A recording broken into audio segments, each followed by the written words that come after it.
By late morning, the streets of Saint-Antoine lay strewn with broken glass and scattered crumbs, a thin trace of the loaves that had vanished in minutes.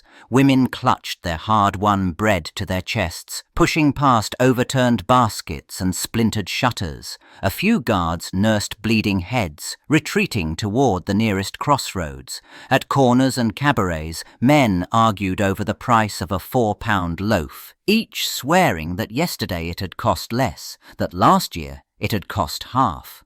In the shadow of workshop chimneys, apprentices and labourers counted what remained of their wages, rubbing coins that no longer bought enough to feed a family. The old royal tariff tables, once pinned to bakery walls, had quietly become meaningless as flour prices soared. Millers blamed the bad harvest of 1788 and flooded rivers that had halted the water wheels. Others pointed to merchants who bought grain in bulk and held it in distant warehouses, waiting for prices to climb still higher. On doorsteps and at water pumps, talk turned from misfortune to malice. The shortage no longer seemed like the work of weather or chance. Voices spoke of granaries kept full for the rich, of carts of wheat diverted at night, of officials paid to look away. The old fear of the pacte de famine returned with new fury, now joined to a darker suspicion that the court itself tolerated hunger. Between the bakery lines and the tavern benches, anger hardened into resolve. The line outside the bakery stretched along the narrow street, as fixed a feature of Paris as its church towers. Men and women waited with coarse linen bags and a handful of sous, running quiet calculations in their heads. After rent, fuel, and a little wine, almost all of a labourer's wages vanished into bread. A 4-pound loaf of pain de ménage, thick-crusted and heavy, stood between a family and the sharp edge of hunger. Inside, the baker weighed each loaf against a worn brass scale, bound by royal ordinances that defined the bread's exact mass and its official price. Inspectors could enter, test the crumb, measure the crust, and punish any deviation. On the shelves, pale, finely sifted wheaten loaves waited for customers with deeper purses, while darker, denser, mixed grain bread filled the baskets destined for the poorer courtiers, marking social rank in every slice. For the city's poor, grain itself functioned as the only stable measure of value. Wages, rents, and debts all resolved, in practice, into how many days of bread they yielded or consumed. A minor rise in transport costs, a rumour of hoarding, a patch of bad weather upriver. Each disturbance altered the price of flour. When the cost of a single loaf overtook a day's wage, arithmetic turned into despair, and ordinary patience fractured into anger. In the wheat fields of the Beauce and the rye lands of northern Europe, the harvest determined whether a city would eat or starve. Men and women cut grain with sickles, tied sheaves, and stacked them to dry, watching the sky for late storms that might flatten a year's work. Carts creaked along muddy tracks toward village granaries, where every sack carried both calories and coin. In this landscape, soil, weather, and labour combined into fragile security. From these villages, grain passed to merchants who calculated profits by the bushel and by the week. Barges pushed off from Baltic ports and Polish river towns, their holds packed with rye bound for Western markets. In France, grain moved toward Paris in long wagon trains and slow river convoys, guarded against spoilage and theft. Millers along the Seine and Marne turned grain into flour, taking their share as toll, while wholesalers bargained over prices in crowded yards. Royal agents and municipal officials tracked these flows with nervous attention, counting sacks into granaries that were never quite full enough. Paris, swollen to hundreds of thousands of mouths, depended on distant fields and uncertain roads. A freeze on the Beauce Plain, swollen rivers near Burgundy, or contrary winds in the Baltic could halt movement for days, then weeks. Speculators watched for such delays, hoarding stores in the hope that scarcity would turn into windfall profit. In the 1760s and 1770s, ministers around Louis XV and then Louis XVI framed grain as a commodity that should float like any other, not as a protected staple. Anne Robert Jacques Turgot ordered old price ceilings removed and relaxed rules on exports, certain that higher profits would draw more grain into circulation. In Paris and the northern countryside, printed decrees reached markets and parish churches, while economists praised a future of abundance that rural labourers could not yet see. As the reforms took effect, bread prices rose faster than wages. In villages and city neighbourhoods, ovens emptied early and lines lengthened at dawn. Rumours spread that merchants hid grain in barns and warehouses, waiting for famine-level profits. The phrase pacte de famine passed from tavern benches to marketplaces, naming an alleged alliance between royal ministers and traders. Each grain convoy rolling out of a province now looked to many like stolen subsistence moving toward distant, richer mouths. In the spring of 1775, groups armed with sticks and farm tools stopped wagons on the roads leading into Paris and northern towns, demanding that sacks be opened and the contents sold on the spot at a price they called just. Storehouses were entered, flour seized, but buyers often left coins at an imposed rate, turning theft into a rough negotiation. Troops dispersed crowds and arrests followed. Yet the monarchy quietly restored controls, confirming for many that bread and power had become inseparable. In the winter of 1788 to 1789, the chill seeped even into the council chambers. Around long tables, officials bent over columns of figures, their fingers tracing the shrinking stocks of wheat and rye.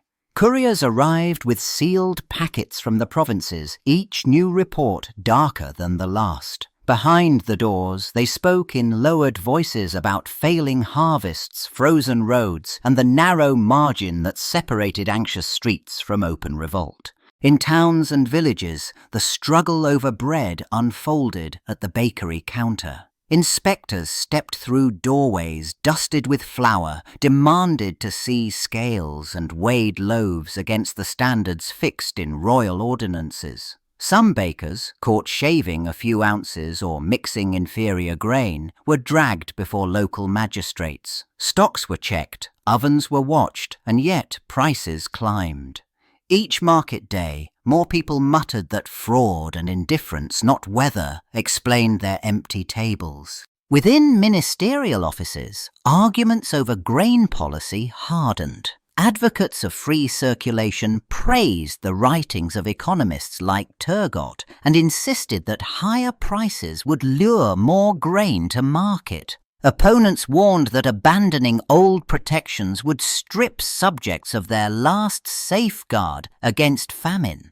When decrees alternated between controls and liberalization, farmers distrusted unstable rules, merchants hesitated to trade, and hungry townspeople saw every fluctuation as deliberate manipulation rather than misfortune. By early 1789, the crisis had pressed hardest on those who relied entirely on wages. In Parisian workshops, masons, printers and seamstresses watched the price of a £4 loaf swallow half, sometimes more, of a day's pay. Masters dismissed apprentices when orders dried up, and men gathered at street corners counting coins that no longer matched the baker's chalked prices. Women who bore the burden of provisioning rose before dawn to stand in lines that already stretched along icy streets. In these queues, tempers frayed as rumour passed faster than loaves. Whispers claimed that carts heavy with grain had been diverted at the city gates, that speculators bought flour only to hold it back for higher prices. When bakers' doors finally opened, the smell of newly baked bread mixed with shouts as the last loaves disappeared before the last hands reached the counter. Municipal guards tried to keep order, yet they too complained that their rations had shrunk and their families went hungry. In cramped rooms above courtyards and in attic garrets, workers and servants calculated what else could be sold. Sunday clothes went first to the pawnbroker, then tools, then cooking pots, traded for small sacks of coarse flour. Weakened by months of undernourishment, many stopped heating their rooms to buy a little more bread. Parish relief funds, strained by the number of applicants, recorded bitter appeals that no longer distinguished between misfortune, injustice, and deliberate betrayal. In the packed halls at Versailles, deputies argued over votes and privileges while thin, ink-stained fingers traced the same plea in countless pages. Bread that could be bought, and rules that stopped the strong from cornering the grain. Lists from remote villages echoed those of crowded suburbs, describing ovens gone cold, and children fed with dark, coarse loaves, stretched by anything that might fill a stomach. Hunger shaped every demand for law, fairness, and representation. As disputes over voting by head or by order filled the palace air, the formation of the National Assembly unfolded beneath painted ceilings, yet the sharpest sounds still rose from the streets. In markets that smelled of damp flour and sweat, women measured each loaf with practiced eyes, weighing it against the posted tariff. Suspicions hardened when rations shrank. Groups followed carts and barges, watching where sacks disappeared, chasing rumoured hoarders into narrow, echoing alleys. When word spread that Jacques Necker had been dismissed, it moved through Paris faster than the day's bread delivery. Many believed the one minister who might ease scarcity had been cast aside, and fear thickened in lines outside bakeries. Each whisper of troops massing nearby sounded like a plan to guard grain stores and starve rebellious districts. Political uncertainty mixed with empty stomachs, turning royal decisions into perceived assaults on survival itself. In mid-July 1789, the smell of warm loaves mixed with fear in the narrow streets. Grain prices stood at their highest levels in living memory, and long lines pressed against bakery doors before dawn. Municipal officers, harried and exhausted, tried to stretch the city's dwindling flour reserves, sending guarded carts from the Hôtel de Ville into restless neighbourhoods. Every wagon that rattled across the cobblestones drew a crowd, and every empty basket deepened suspicion that someone, somewhere, withheld grain.